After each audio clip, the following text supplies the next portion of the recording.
Hey guys, welcome to another YouTube video. Today I'm going to talk you through how to limit the amount of lateral movement in your swing.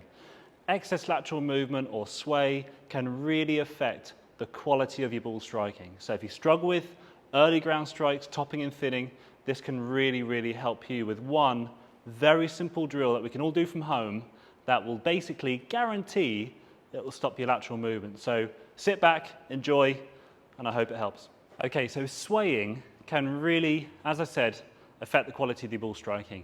And the reason for that is because the golf swing, in the most simple sense, is just a circle around your body. Okay, so we're going to focus from face on.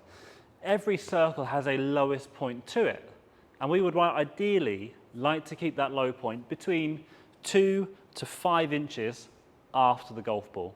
This is what we see with really good ball strikers when they come and use TrackMan. People who struggle with ball striking will tend to fluctuate between 1 or 2 inches before, dead underneath the ball, and then 1 or 2 inches after. The trouble with that is it doesn't really take much of a change in lie to mean that they're going to hit the ground before they hit the ball. Okay? The benefit of being 2 to 5 inches after is that you can be on a slight downslope. If you're favouring the 3, 4s and 5s down, you can really deal with sloping lies much better. And that's golf, isn't it? Golf is so much harder because we don't play golf in a studio like we do here.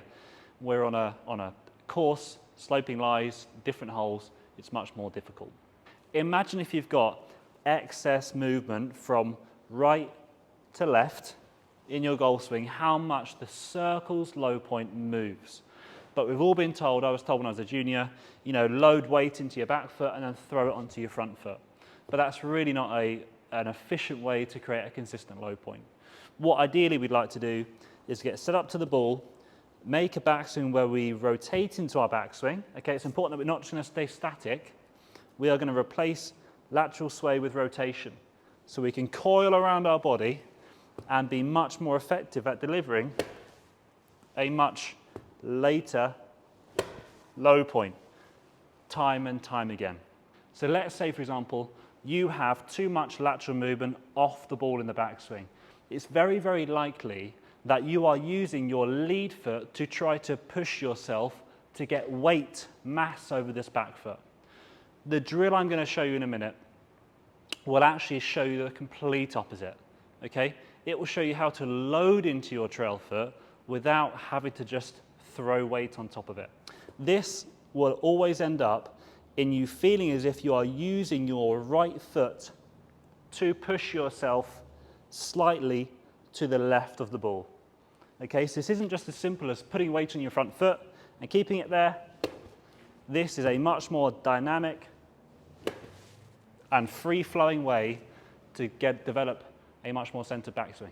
All you're going to need for this drill is a Swiss ball. I've got a 65 centimeter Swiss ball, and Stuart, the coach who I teach with here at Precision Golf, I had obviously heard of people using footballs and basketballs for this drill and chairs and various things.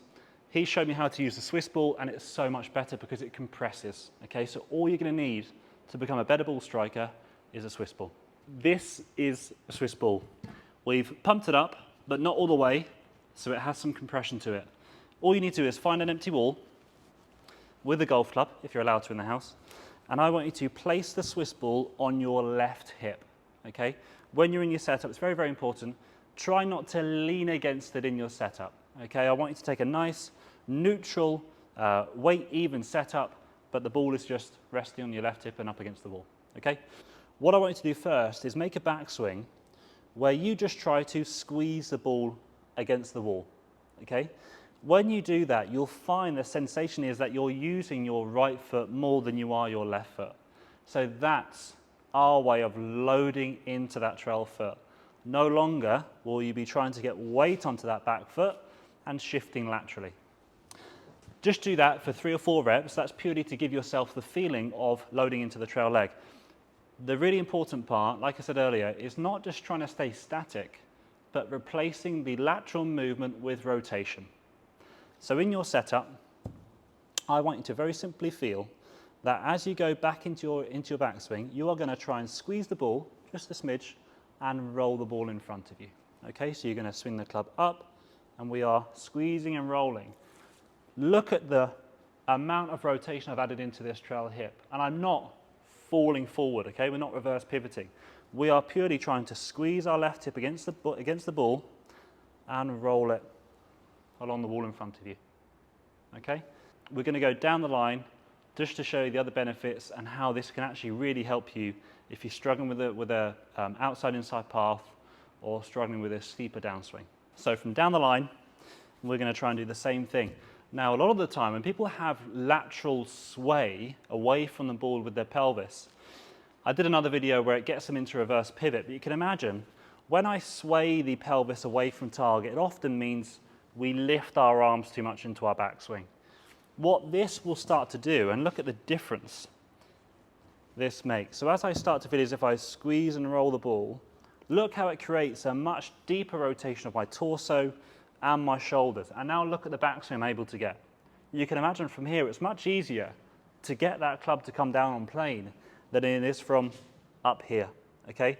From up here you have to try to manufacture the club onto a good plane, whereas just using the Swiss ball, we squeeze and roll and we're already there, okay?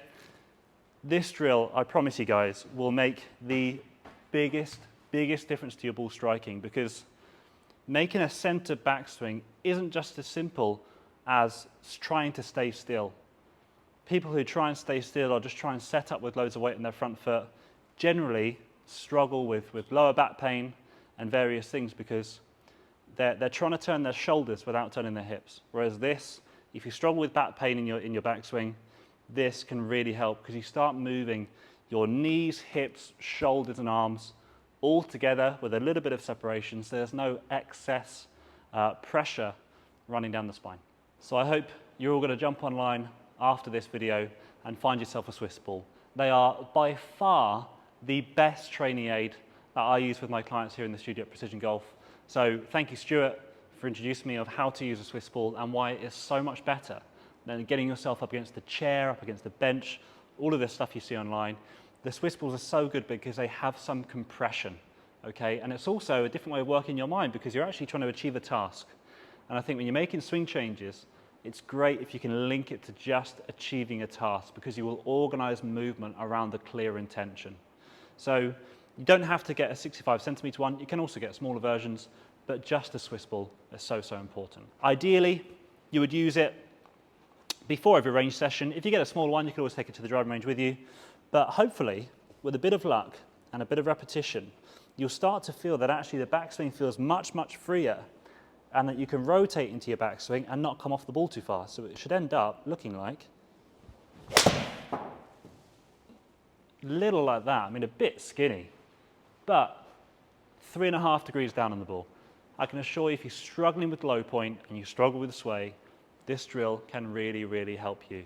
So there you are, guys. I hope you enjoyed that. That is one of the best drills I use with clients, and I can guarantee if you use it religiously, if you understand how it works, and if you don't, feel free to get in touch with me. I'll be more than happy to help you off of YouTube. But I really hope that helps you with your game and enables you to strike the ball a lot more consistent the next time you go out in the course. So that's all for now. Thanks for watching, and I'll speak to you soon.